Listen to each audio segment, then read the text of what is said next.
Walmart Plus members save on meeting up with friends. Save on having them over for dinner with free delivery with no hidden fees or markups. That's groceries, plus napkins, plus that vegetable chopper to make things a bit easier. Plus, members save on gas to go meet them in their neck of the woods. Plus, when you're ready for the ultimate sign of friendship, start a show together with your included Paramount Plus subscription. Walmart Plus members save on this plus so much more. Start a 30-day free trial at walmartplus.com. Paramount Plus Essential Plan only. Separate registration required. See Walmart Plus terms and conditions. This episode is brought to you by Indeed. We're driven by the search for better, but when it comes to hiring, the best way to search for a candidate isn't to search at all. Don't search, match with Indeed. Use Indeed for scheduling, screening, and messaging so you can connect with candidates faster. Listeners of this show will get a $75 sponsored job credit to get your jobs more visibility at Indeed.com/MBO. Terms and conditions apply. In the spirit of reconciliation, the Theatre Thoughts podcast acknowledges the traditional custodians of country throughout Australia and their connections to land, sea and community. We pay our respects to their elders past and present and extend that respect to all traditional custodians of the land on which our episodes are recorded. So you ready for a big night of comedy? Yeah! Welcome to the Melbourne International Comedy Festival.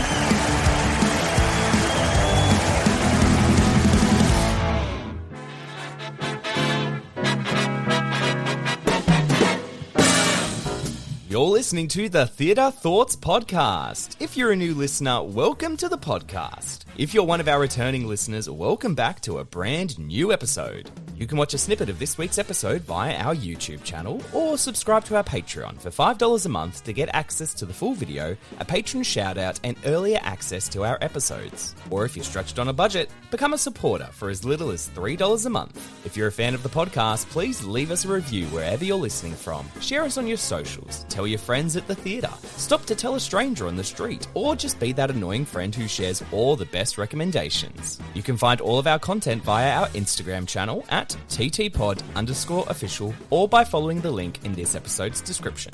So switch on those thoughts and be sure to subscribe to catch all our new content in 2023.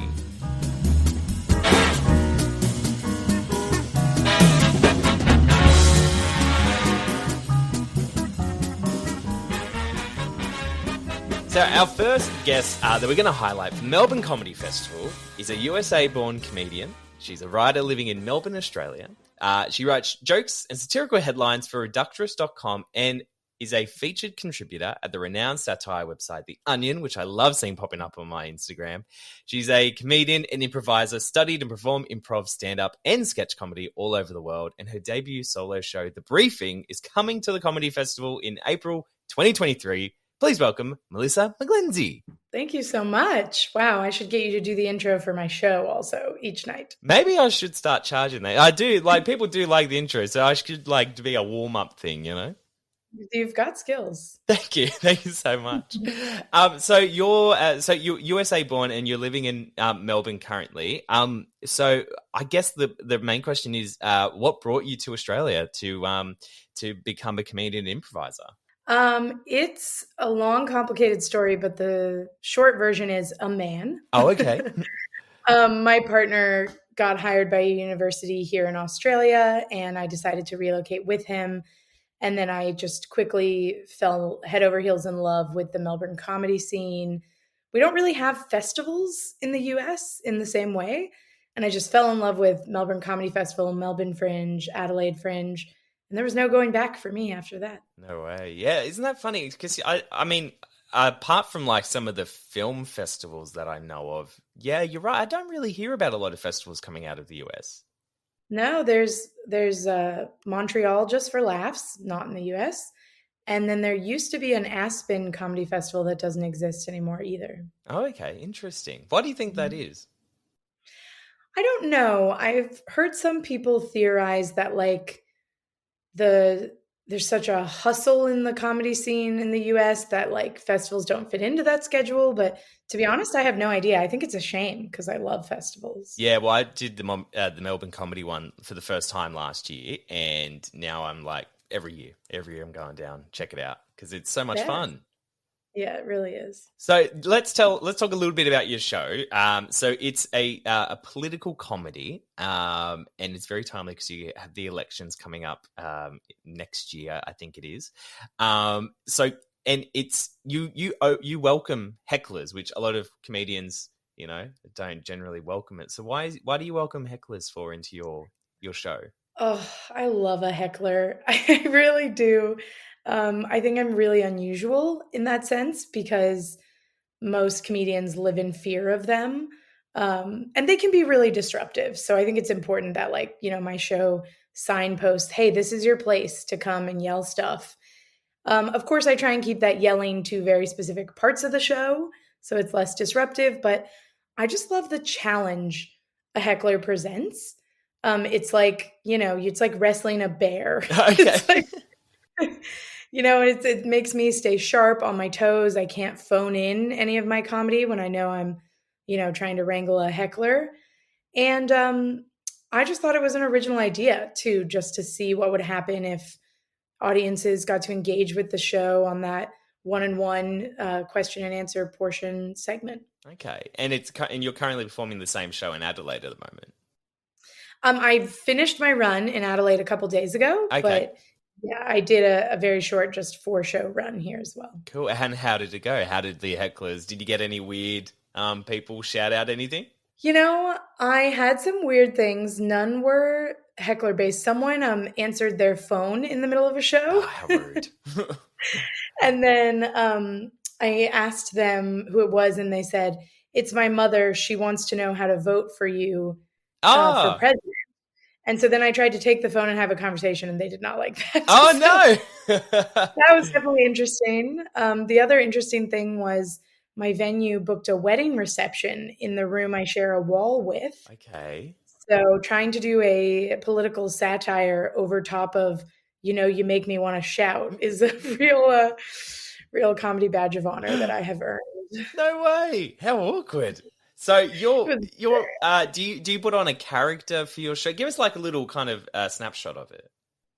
Yeah. So the briefing is like a character stand-up political satire show with improvised elements. And I, the entire time, am deep within the psyche of Sarah Huckabee Sanders, who is a real-life right-wing U.S. politician.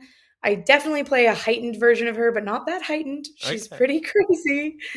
And I am treating the audience as a press corps that entire time. So I'm addressing them kind of in a hostile manner, as she's been known to do. And I am presenting them the quote facts. And at the end, I open it up to a free-form Q&A.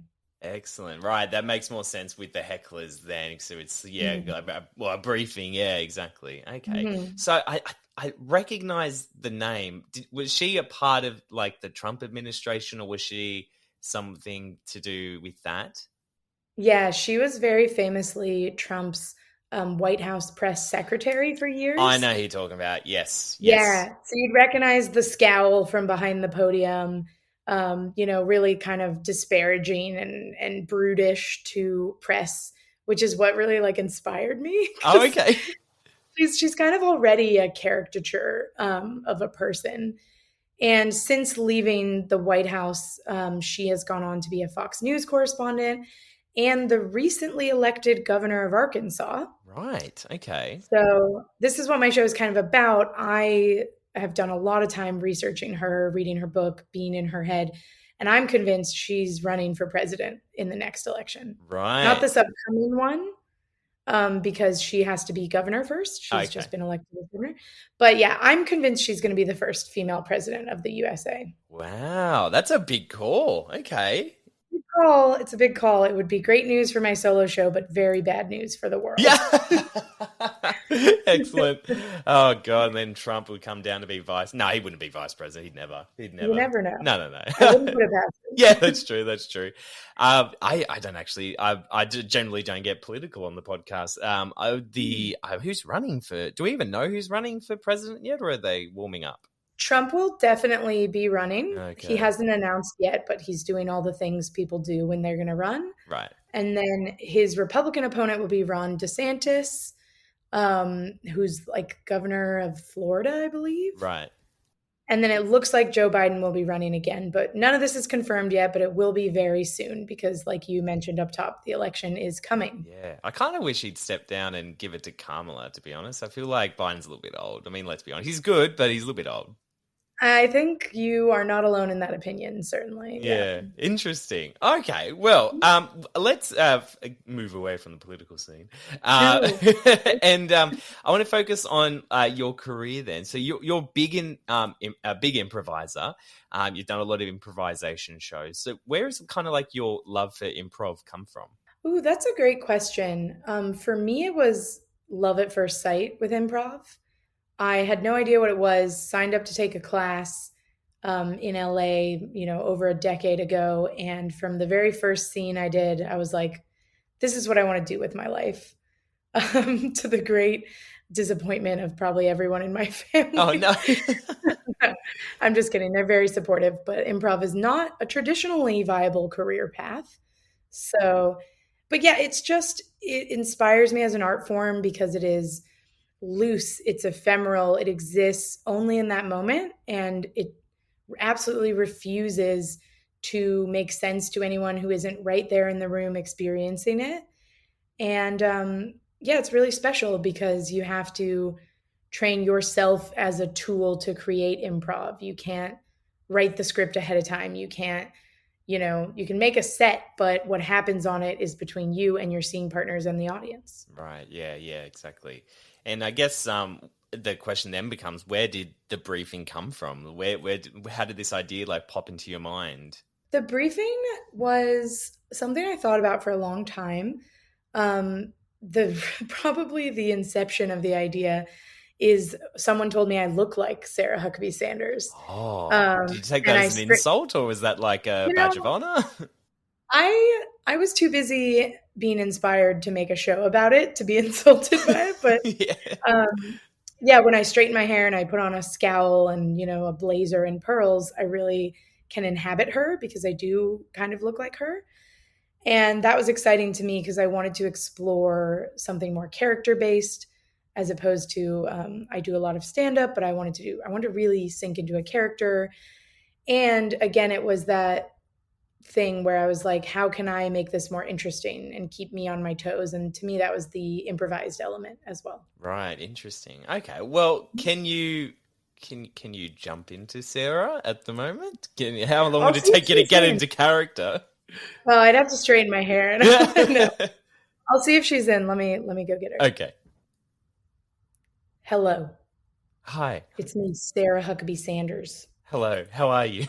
I'm all right. How are you, sir? You do have the Arkansas accent there. Excellent. Yes, that's right. I'm from Arkansas. And you've just become your governor. Congratulations. Thank you so much. It's a real honor to be governor of the state that I grew up in.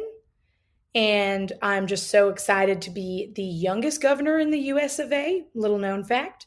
And also currently the only female governor in the United States of America. Oh, I didn't actually know that. Congratulations. I didn't actually know that. Wow. Well, you should do your research, but whatever. I'm not going to get into it. Oh, okay. Well, I will make sure I do that next time, of course. I have some questions to ask you, Sarah, if you don't mind. Here in Theatre Thoughts, we do these Theatre Thoughts questions, but these are kind of like pressure questions, I guess. I normally do like a minute or so, if that's okay for you. I know your time's very precious. But I'll do like a minute and we'll just kind of see what comes out of your head with where you go with them, if that's okay with you. That's all right with me. I don't normally like to talk to the media. I don't believe in the media. It's a lot of fake news. But you seem like a nice man, so I'll make an exception. Okay, that's fine. I generally don't present a lot of facts. It's all just conversations here, but that's, I totally understand what you mean. Mm. I mean, I personally don't agree, but that's your thing.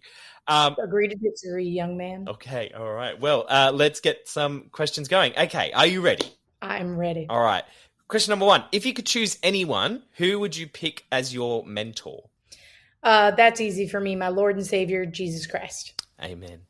What songs are included on the soundtrack to your life?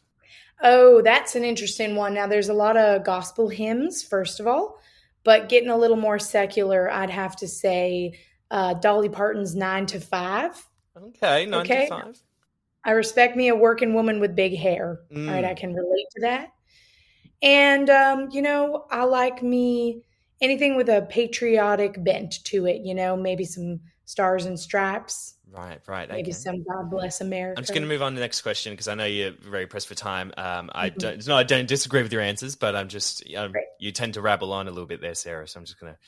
Well, now you're throwing barbs. Okay, well, I guess I just push for time. What was the last movie, TV show, or book that made you cry or tear up? I watch The Wind in the Willows on repeat, so I'd have to say that. Okay, and what's the best book you've ever read? The Bible. Oh, why did I know you were going to say that? I knew it. And second to that was the U.S. Constitution. Okay.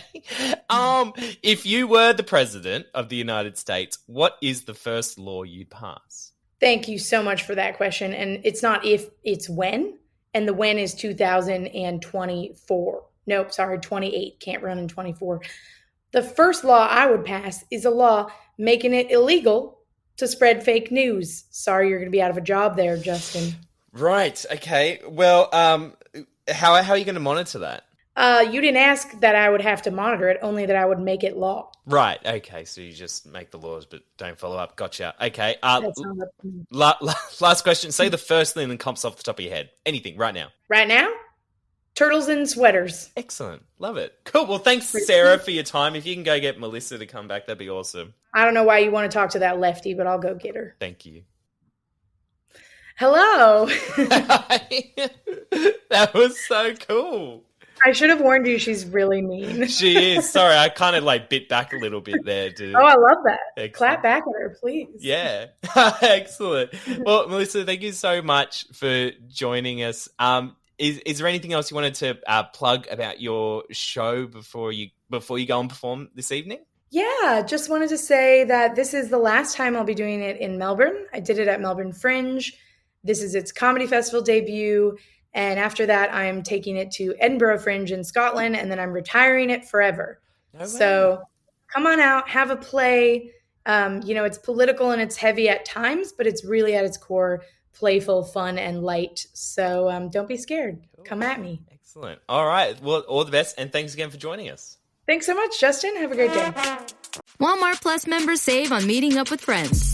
Save on having them over for dinner with free delivery with no hidden fees or markups. That's groceries plus napkins plus that vegetable chopper to make things a bit easier. Plus, members save on gas to go meet them in their neck of the woods. Plus, when you're ready for the ultimate sign of friendship, start a show together with your included Paramount Plus subscription. Walmart Plus members save on this plus so much more.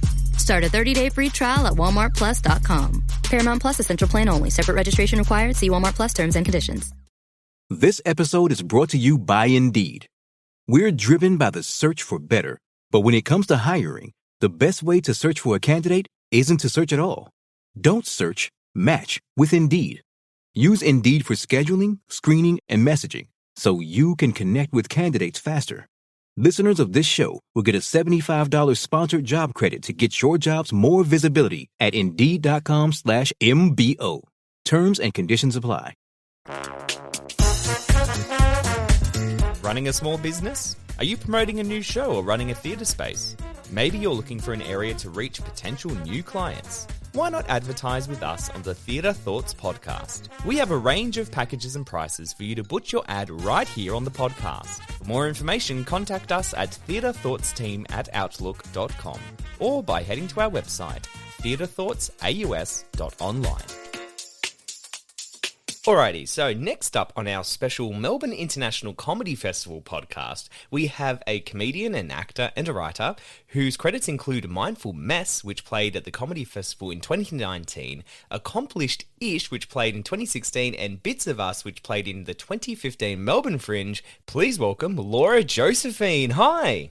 Hi, thanks for having me. You're very, very welcome. Thanks for jumping on to talk about Be Good. You're welcome. Yeah, very excited. It's my first solo show for a number of years, so it's it's been a huge a huge mind mess, really. So, but it's very, very exciting to be able to do this because it's, a massive challenge. Wow. So it's how would you describe it? Because I was reading up on it. So is it like a musical or is it more of like a sketch comedy show?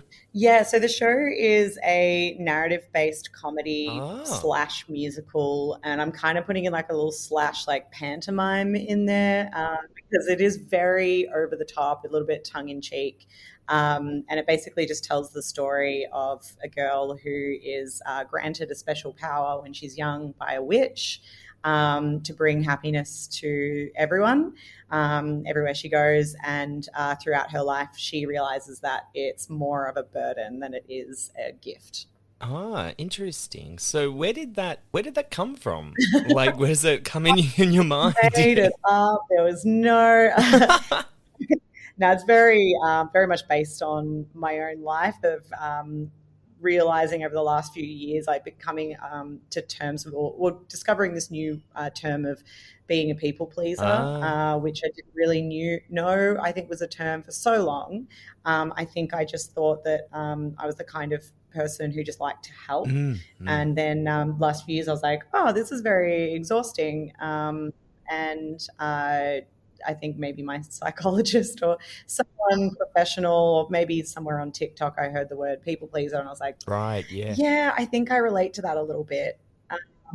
So the just it kind of came out of just the exhaustion and noticing some of the like toxic behaviors and traits that are also within people pleasing. And I just kind of wanted to give it a little bit of a jab because I think it's relatable. And I also don't think that it's something that is purely altruistic. Like it often comes from a place that's like, please like me and give me approval and validation. And I think that that's a good thing to make fun of. I feel like as you're talking, there's a couple of things in there I go, oh, wait, am I a people pleaser? Is that what I do? Well, too late. I've already written that show. So... No, can't steal it. Can't steal it. No one else will ever do a show like this, I'm sure. Yeah. So you're being directed by Molly Daniels as well. Yes. So what's it like working with Molly? Oh my God. So Molly is my best friend and we've worked together a few times where she has directed me in some screen shows that she's written. So she did a web series that was called Double Date Night. And she kind of scammed me into being her friend by casting me in this show because we weren't friends before this, but we knew each other.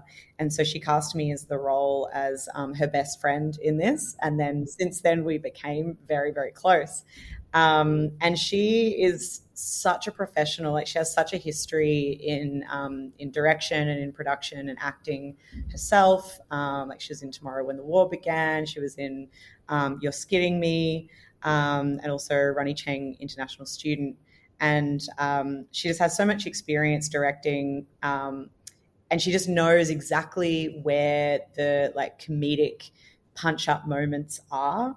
And it's great because every time that we'll go through something like a scene and she'll be like, great, can you just put this line in or can you just do this one thing? Yeah. And it always makes me laugh so much. I'm like, yeah, absolutely. It's just so easy. Oh, that's so good. Like, isn't that great when you kind of find that working chemistry with someone? Yeah, absolutely. And I think we're both very good at like compartmentalizing our friendship and going like, this thing is professional. So if we have any like differences of opinion, it's very easy to put that down to this is an artistic project and it has nothing to do with our friendship. But at the same time, she's like a massive silly goose. So it's very easy to work with. Yeah, that's great. So could you tell us a little bit like about yourself and your career? Like where did you come from to get like, like, you know, your first solo show?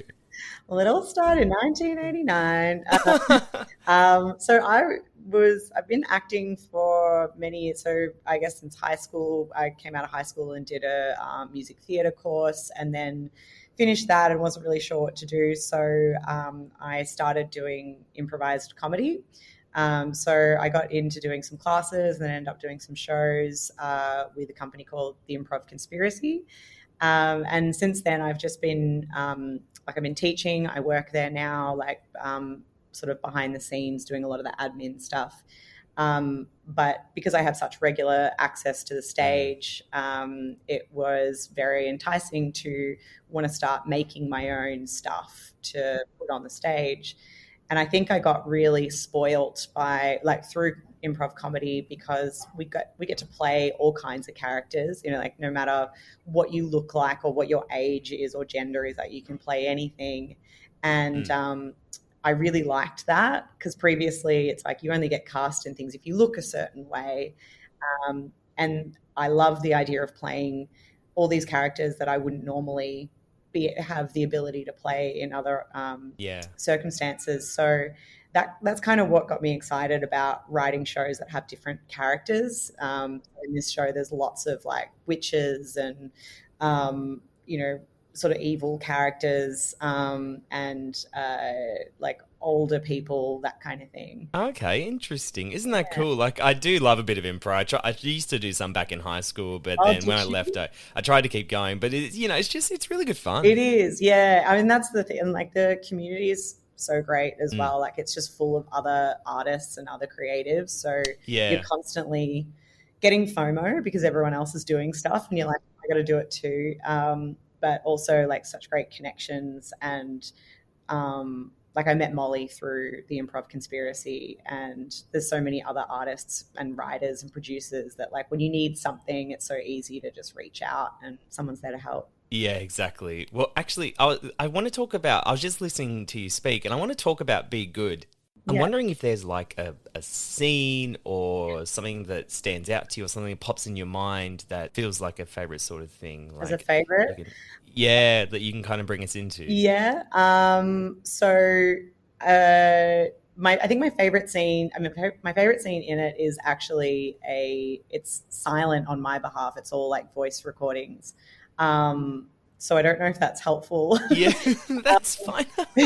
But because it's all it's set in a video game where she gets like sucked into a video game. Oh, really? And the game is she has to do all these things that make other people happy. And I think the reason why I love it so much is because I found an 8-bit version of Crazy Train, the song, and it sounded like it was just such a fun, like, I don't know, this is not like a great way to like promote my show. It's what are the things that I found really fun when I was creating it. And because so that's the background music is this 8-bit version of Crazy Train that I'm obsessed with. And I just get to, throughout the scene, I just get to play these bigger and bigger like video game characters. So it's it's quite robotic, but it also gets a bit, it's quite insane. Like she's huge and like Donkey Kong kind of style, like throwing barrels. And that's funny. Yeah. Amazing. So do you have like an idea of what you'd like to do beyond the festival with this? Like, would you like to write more? Have you kind of got the bug for writing? I think I would like, I don't know that after writing this, I think I need to take a little bit of a break. Oh, yeah. And I would love to bring it into Melbourne Fringe, some other festivals, I guess, depending on how it goes. I've written a few shows beforehand, but it's been a few years since I've solo written a show, and it's exhausting, and it definitely pays off because it's really nice to be able to see something at the end and go, oh, how cool, like everything that I worked on is right here.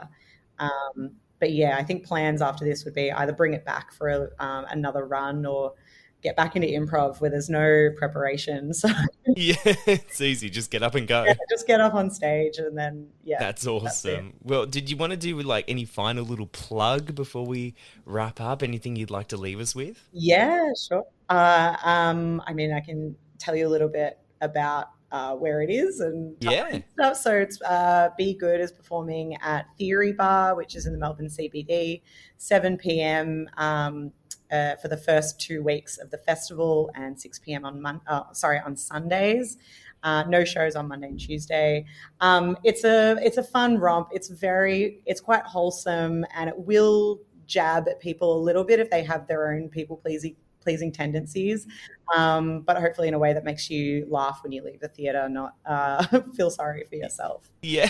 Look, sometimes it's good to have a little bit of reflection, isn't it? Yeah, exactly. We all need that. Yeah, excellent. Well, thank you so much, Laura, for jumping on and having a quick chat about the show. I'm really excited for you to get it up and get it out there.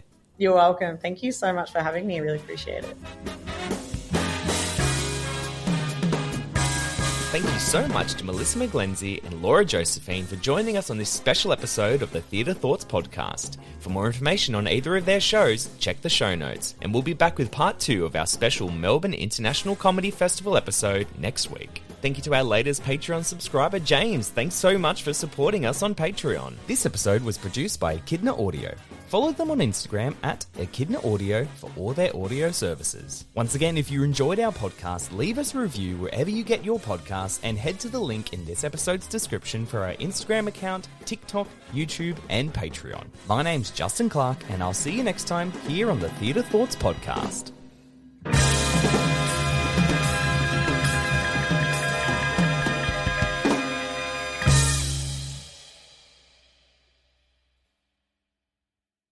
Have you ever wondered how your favorite performer actually feels? Well, here's your chance. Welcome to The Quiet Part Out Loud with me, Bobby Steggert, Broadway actor and now a therapist to a whole host of Broadway creatives. Part interview, part therapy, this is not your typical podcast. We'll go right to the heart of things with some of your favorite artists, what they still struggle with, what lessons they've learned, what they haven't figured out yet.